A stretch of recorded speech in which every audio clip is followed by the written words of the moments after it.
Хоч вельми думаю, że cebuli jednostavno wyprodukować i że się teraz, kiedy jest nadost diżdżu, nie musi zaliwać. Briga okolo jej produkcji nie prestała.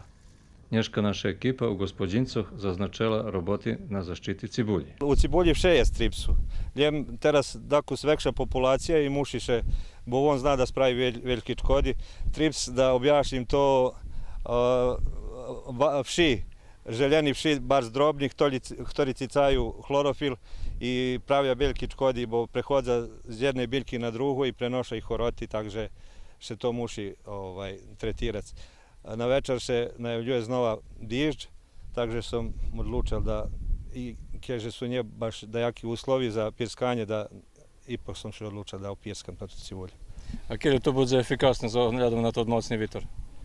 Pa vitor ne zavadza, bo pritisak veliki, ono šeljak pada po cibulji, okupaju, idem z dos vodi, idem z 200 litri vodi po jutru, to da gdje okolo 300 litri po hektaru, takže bude to efikasne. Viem, že dakus nezgodne za toho, kto pirska, zato že vitor duje, mam masku, ali zašli po skori spada insekticid, takže, ali keče muši već taki.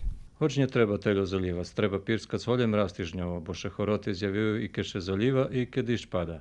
А jedno pirskanie na tych 500 holtach koszta do 1000 евро.